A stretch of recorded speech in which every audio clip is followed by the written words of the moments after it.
Assalamualaikum warahmatullahi wabarakatuh. Halo teman-teman, balik lagi bersama saya di channel pinjaman online. Oke, di video kali ini saya akan bahas Galbay Kredit Pintar, kapan DC datang ke rumah. Nah, tentunya bagi kalian yang Galbay Kredit Pintar 2024 ini, ya, bukan takut ditagih melalui teloran, tetapi takutnya sama DC datang ke rumah. Nah, di video ini saya akan jelaskan sebenarnya tidak ada yang perlu teman-teman takuti ya terhadap DC Kredit Pintar. Nah, karena Kredit Pintar ini merupakan salah satu pinjaman online yang legal atau resmi terdaftar di Otoritas Jasa Keuangan atau OJK. Nah, jadi gak usah khawatir teman-teman ya. Jadi kalau kalian galbay di pinjol legal, baik itu Kredit Pintar atau aplikasi pinjaman online lain yang sudah resmi terdaftar di Otoritas Jasa Keuangan, jadi kalian itu tidak ada yang perlu ditakuti.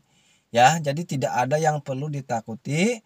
Ya, dan intinya kalian itu ini saja teman-teman ya, kuatkan mental saja. Jadi gak usah khawatir teman-teman ya. Nah, jadi Kredit Pintar ini merupakan salah satu aplikasi pinjaman online yang lumayan cukup besar teman-teman ya. Ya, cukup besar seperti aku laku. Jadi di Kredit Pintar ini hampir semua daerah ada DC-nya teman-teman ya. Jadi ada DC-nya. Ya, tergantung hutangnya teman-teman ya. Kalau kita hutangnya besar, mungkin ada datang ke rumah kita teman-teman ya. Tetapi berdasarkan pengalaman saya, ya karena saya itu galbainya tidak nyampe 500.000, hanya 350.000 rupiah. Jadi sampai sekarang ini tidak ada DC yang ke rumah. Tetapi ada ancaman-ancaman dari Kredit Pintar, katanya mau datang ke rumah saya. Tetapi sampai saat ini mereka tidak ada teman-teman. Mereka juga mikir lagi hutang 300.000, misalkan mereka tinggalnya di Jakarta, datang ke sini. Mereka juga mikir dulu kan pakai bensin ke sini kan, harus beli kan pakai uang juga. Kalau nggak bayar, mereka yang rugi teman-teman. Jadi kalau hutangnya gede, mungkin bisa saja datang teman-teman ya. Tapi kalian itu kalaupun datang, nggak usah takut teman-teman. Kalian tinggal ngomong apa adanya. Ya, karena kita di perjanjiannya juga itu tidak ada jaminan. Jadi gak usah takut barang-barang kalian diambil.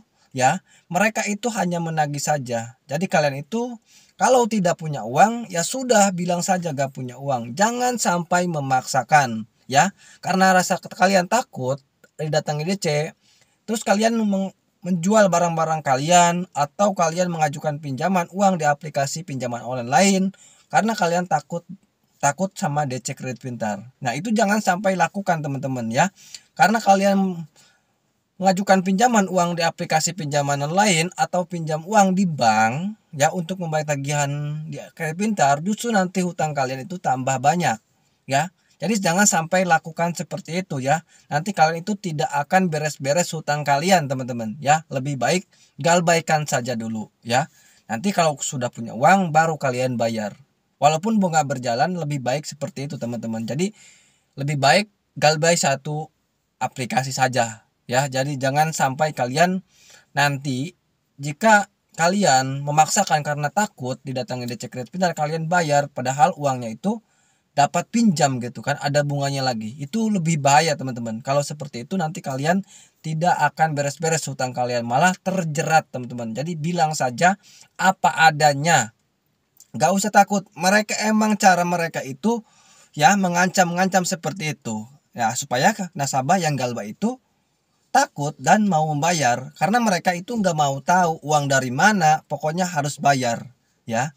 Nah, kalau kalian tahu aturan-aturannya, nggak bakalan takut teman-teman ya, karena pinjol ilegal ini sudah, pinjol yang legal ini ya seperti Kredit Pintar sudah diatur oleh pemerintah teman-teman ya. Walau dari penagihannya tidak boleh ada ancaman, tetapi masih tetap ya emang ada ancaman, cuman nggak terlalu separah yang tahun-tahun sebelumnya ya. Jadi diatur untuk tahun 2024 ini ya. Jadi nggak usah takut teman-teman jika Kredit Pintar datang ke rumah kalian. Kalian ngomong apa adanya, mereka juga kalau tidak punya uang kalian mau membayarnya, mereka juga mau gimana kan, bingung kan. Jadi gak usah takut, gak usah dibayar dulu. Lebih baik kalian itu hadapi DC-nya teman-teman. Kalau kalian kabur-kaburan seperti itu, nanti kalian terus dihantui rasa takut teman-teman ya. Jadi gak usah takut lebih baik kalian itu hadapi DC-nya. Intinya kuatkan mental saja. Saya juga berpengalaman ya Galbay di Kredit Pintar ya, tapi sampai sekarang itu ya DC-nya itu tidak ada ke rumah saya. Mungkin hutangnya itu kecil ya, mungkin kalau jutaan mungkin bisa ada walaupun jauh ya.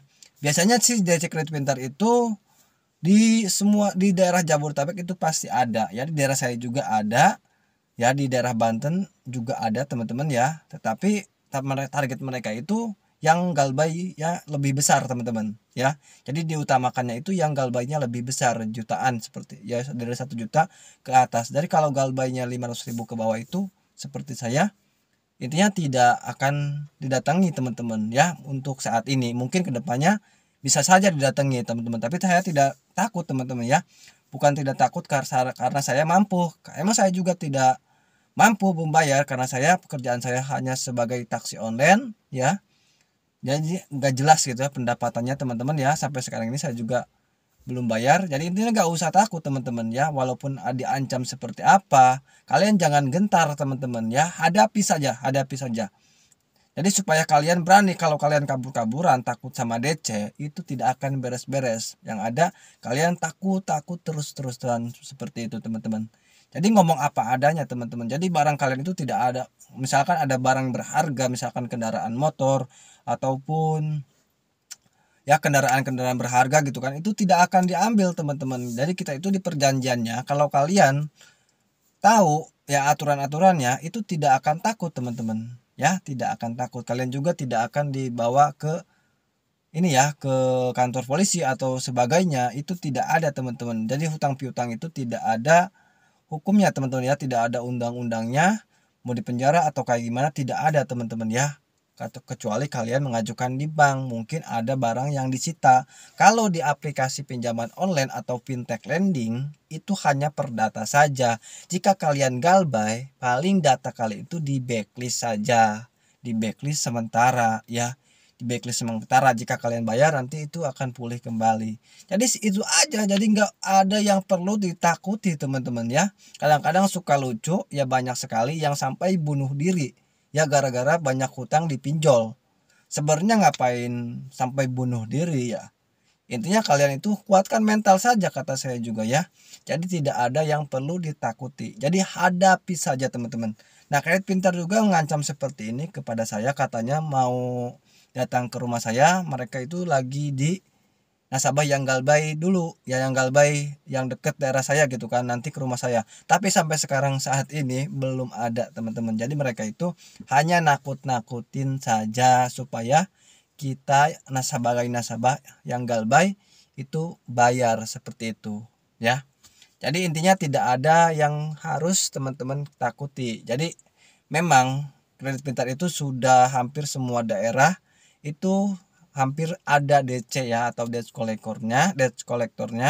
Nah tapi kalian itu jangan khawatir, jangan takut. Intinya kalian itu hadapi saja, ngomong apa adanya. Emang resikonya seperti itu teman-teman. Kalau kita mengajukan pinjaman uang di aplikasi pinjaman online atau bank juga seperti itu ya, kita diteror terus, ditagih terus ya, seperti itu teman-teman. Jadi nggak ada yang perlu ditakuti, apalagi kalian galbay di fintech lending seperti aplikasi pinjaman online ya. Kita perjanjian juga per data saja.